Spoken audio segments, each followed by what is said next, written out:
Hi everyone, my name's Korrin Barrett and I'm extremely excited to have been given the opportunity to present to you this coming weekend for the conference.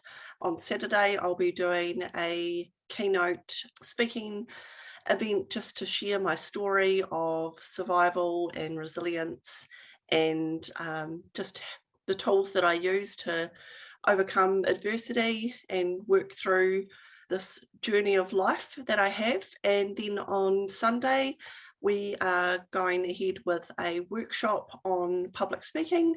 Obviously, I do public speaking now as my career and very much enjoy it. So I'm looking forward to how I go about doing that and the tools that I use for that as well.